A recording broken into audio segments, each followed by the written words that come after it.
Pekan,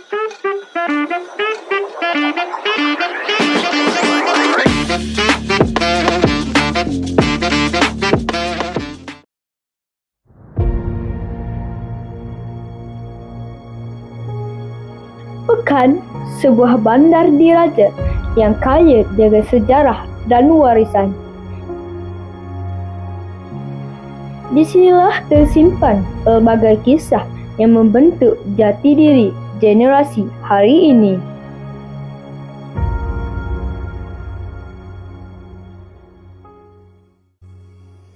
Assalamualaikum dan salam sejahtera. Saya Aryan Ramadan Sulaiman melaporkan dari Muzium Sultan Abu Bakar Pekan.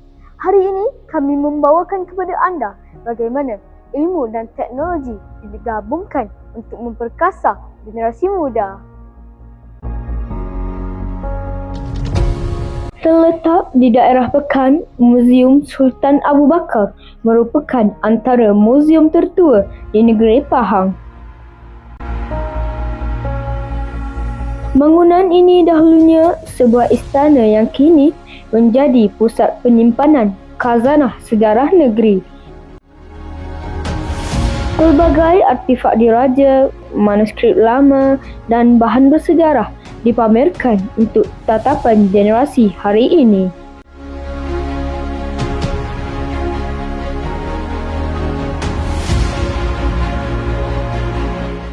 Sejarah bukan sekadar untuk dikenang, tetapi untuk difahami dan dihayati. Melalui lawatan seperti ini, murid dapat mengenali asal-usul serta membina jati diri yang kukuh. Dalam era digital masa kini, teknologi memainkan peranan penting dalam menyampaikan ilmu. Melalui TVPSS, murid diberi peluang untuk menjadi penyampai maklumat dan penghasil kandungan digital. Pembelajaran menjadi lebih interaktif, kreatif, dan menyeronokkan.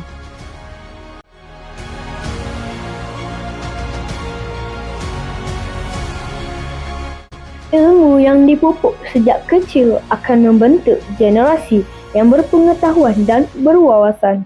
Dengan teknologi sebagai pemangkin, ilmu dapat disebarkan dengan lebih luas dan pantas. Inilah asas kepada pembentukan generasi masa depan yang cemerlang.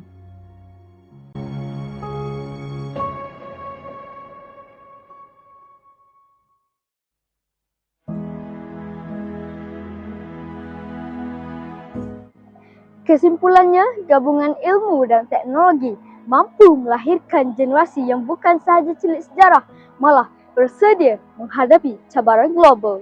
Saya, Aryan Ramadan Sulaiman, melaporkan dari Muzium Sultan Abu Bakar Pekan untuk TVPSS SK Indonesia Bandar. Sekian, terima kasih.